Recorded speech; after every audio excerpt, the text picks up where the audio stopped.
Dim the lights, my dears. Sometimes the most illuminating conversations happen in the darkest corners. Chapter 17. Christmas Lights. Maya was waiting on her porch, wrapped in a shawl that sparkled with tiny fairy lights. I knew you'd wear the sweater. Like I had a choice. Darcy tugged self-consciously at the hem. Pablo sat on everything else I laid out. Smart cat. Maya looped her arm through Darcy's as they walked. He knows green is your color. The lodge's windows glowed warmly against the darkening sky, wreaths adorning everyone. Inside, the transformation took Darcy's breath away. Twinkling lights draped the ceiling beams, their reflection dancing in the floor-to-ceiling windows. Pine garlands wound around columns, filling the air with fresh winter scent. The fireplace crackled invitingly, casting flickering shadows across walls now decorated with evergreen boughs and red ribbons. Her fingers itched for her tablet, wanting to capture the way the lights played across crystal glasses, how the shadows softened every edge. But for once, she didn't reach for it. Some moments deserved to stay lived rather than captured. There he is, Maya whispered, nudging Darcy. Callum stood near the fireplace, cleaned up and changed into a dark blue sweater that made his eyes look even greener. He was examining one of Edward's smaller sculptures that had somehow survived the afternoon's excitement. Their eyes met across the room, and Darcy's carefully prepared greeting dissolved. Go. Maya gave her a gentle push. I'll be at the bar, drinking enough wine to forget I'm single. Maya. Shoo. Go be adorably awkward together. Callum met her halfway. Hi. Hi. She gestured vaguely at the decorations. This is... wow. Rose is doing. She says twinkle lights solve everything. His eyes traced over her sweater. Green suits you. Maya's doing. She says sweaters solve everything. Smart woman. He nodded toward a quiet corner table. Join me? The table sat in a cozy alcove, partially screened by a decorated pine tree. Candlelight caught the silver threads in the tablecloth, and somewhere nearby, soft carols played. I feel underdressed.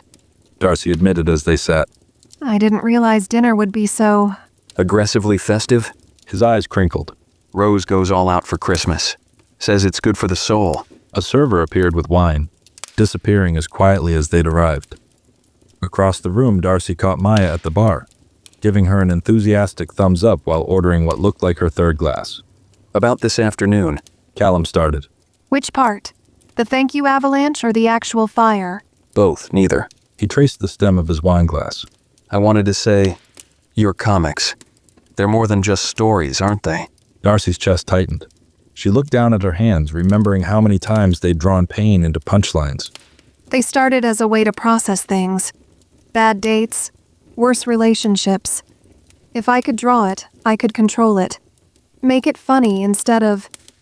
She swallowed. But then people started reading them, relating to them. And suddenly I was turning real people into characters without their permission. Is that what you think you're doing to me? Her head snapped up. His eyes held hers, intense in the candlelight. The truth stuck in her throat. Because I think, he said softly, you might be doing the opposite. Your art strips away pretense, shows truth through humor, like my photos try to capture truth through light. The wine warmed her chest. Or maybe it was the way he looked at her across the candlelight.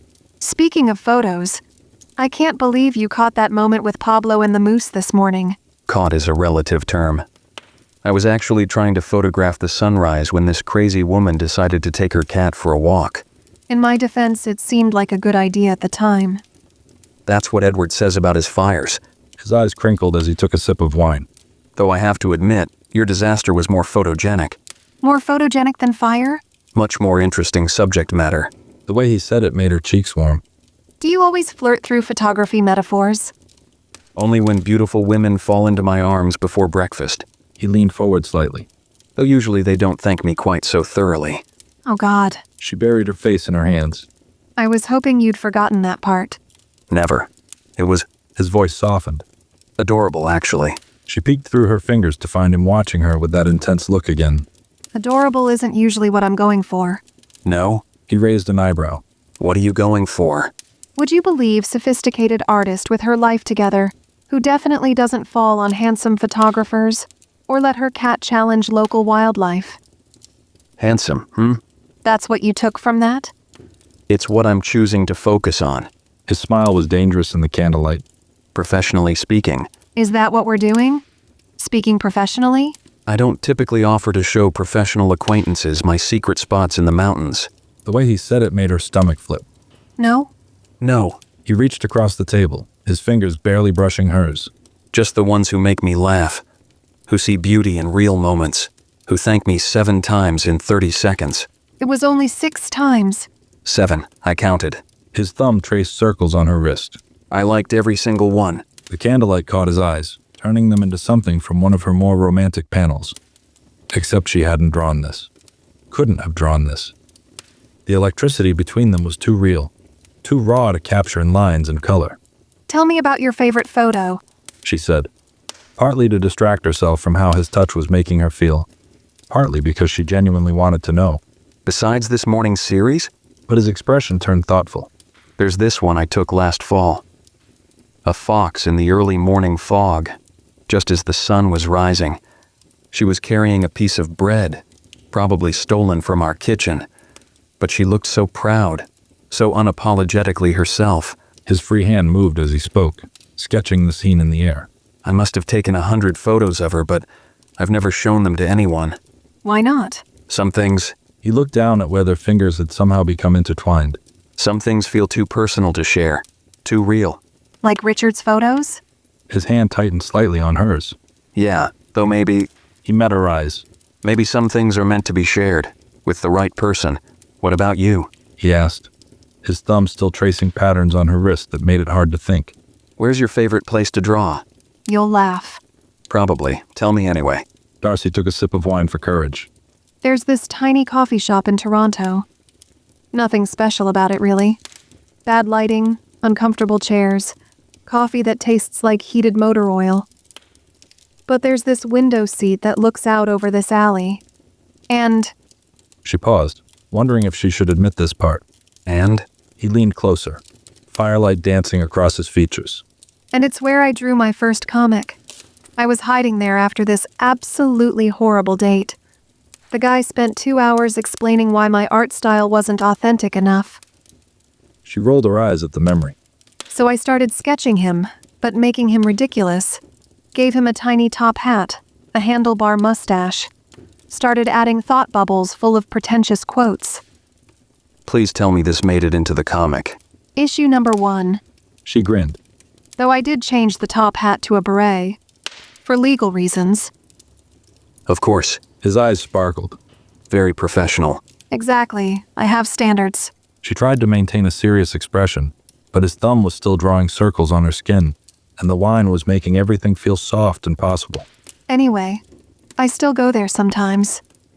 When I need to remember why I started drawing in the first place. To make horrible dates bearable? To make real life a little more magical. The words slipped out before she could stop them. Even when it hurts. His expression turned gentle. Like turning a clumsy fall into a meet cute? You know about meet cutes? I own a romantic mountain lodge. Rose made me watch every Hallmark movie ever made for research.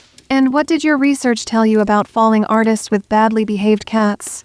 That they're worth catching. His voice dropped lower, making her shiver. Every time. The server appeared with their plates. Venison for him, pasta for her, momentarily breaking the spell between them. But as they settled into their meal, Darcy noticed Callum's hand drift to his camera strap again, a gesture she was beginning to recognize as self-soothing. Can I ask? She started carefully. You don't have to answer, but what happened? In Syria? His fork paused halfway to his mouth. For a moment, she thought she'd pushed too far, but then he set it down, his fingers finding hers again as if drawing strength from the contact. I was documenting a story about rebuilding efforts in Aleppo, He said quietly. local artists creating beauty in the aftermath of war. It was supposed to be about hope, His thumb stilled on her wrist. until it wasn't. She waited, letting him find the words. There was this little girl. She'd been painting murals on broken walls, turning bullet holes into flower centers. A shadow crossed his face. I was photographing her work when the building collapsed. Not from fighting, just old damage finally giving way. I got her out, but I couldn't save her brother. Callum. I kept taking photos after. Couldn't stop. Like if I documented enough beauty, it would somehow balance out. He swallowed hard. Richard found me 6 months later, still in Syria, barely eating, just capturing everything I could. He practically dragged me back here, gave me the lodge in his will a year later. Said I needed roots more than I needed wings. His eyes met hers across the candlelight. I haven't shown anyone my photos since then. Built walls. Kept things professional. Safe. His fingers tightened on hers. Until this morning, when this crazy woman with a cat made me want to start capturing moments again. No pressure or anything. She tried to joke, her heart aching for him. That's just it. His smile was soft, genuine. For the first time in years, it doesn't feel like pressure, but He took a breath. I might need some patience with all this. With Letting someone see the real you? She finished quietly. Through your lens instead of mine? Yeah, He looked almost surprised at her understanding. I'm not very good at opening up, obviously. Says the man who just shared his darkest moment over dinner. Only because you make me feel He searched for the right word. safe, real. Like maybe the walls aren't as necessary as I thought. Darcy noticed their plates were nearly empty, though she couldn't remember eating. The server silently cleared their dishes, replacing them with rich chocolate desserts and fresh glasses of wine. The dining room had grown quieter, more intimate. Other guests gradually drifting away until their corner felt like its own world. You know what's funny? She traced the rim of her wine glass. Everyone assumes because I draw myself traveling in the comic that I must have been everywhere. But I've never... She smiled self-consciously. I have this list. Places I want to see. Real ones. Not just backgrounds I research for panels. Tell me. He said softly. Paris, obviously. But not tourist Paris. I want to find tiny cafés where artists still sketch in notebooks instead of tablets. Florence in the spring, when everything's blooming. This little bookshop in Porto I read about once, with carved wooden stairs and cats living in the stacks. You do have a thing for cats in interesting places. He teased gently. Pablo would love Europe. All those sunny windowsills to judge people from. She took a bite of chocolate cake, closing her eyes briefly at the richness. But I keep putting it off. Using work as an excuse. It's easier to draw adventures than live them. Why? Because She set down her fork, choosing honesty over pride. drawing life is safer than living it. If I mess up a panel, I can just start over. Real life doesn't have an undo button. No. He agreed, reaching across to brush a crumb from the corner of her mouth. The touch sent electricity down her spine. But maybe that's what makes it worth drawing. Worth living. The candle between them had burned lower, casting dancing shadows across his features. She couldn't remember the last time minutes had felt so full, so real, so dangerous. A group of artists near the fireplace began singing Silent Night, their voices harmonizing in the candlelit room. Rose had appeared with sheet music from somewhere, conducting with enthusiastic gestures. Should we join them? Darcy asked, watching Edward attempt a particularly ambitious descant. Only if you want everyone to flee in terror. I've been told my singing voice could frighten the moose away. Worse than Pablo's morning yowls? Much worse. Richard used to say I should record it as a bear deterrent. She laughed, feeling warm and light from the wine, the music, the way he was looking at her. The carolers switched to Oh Holy Night, and without thinking, she shifted her chair closer to his, leaning slightly against his shoulder to watch the impromptu performance. He stiffened for just a moment before relaxing, his arm moving to rest along the back of her chair. Not quite holding her, but close enough that she could feel his warmth. Smell that mix of pine and coffee that seemed to follow him. This is nice. She murmured, more to herself than him. Yeah, His fingers brushed her shoulder, so lightly she might have imagined it.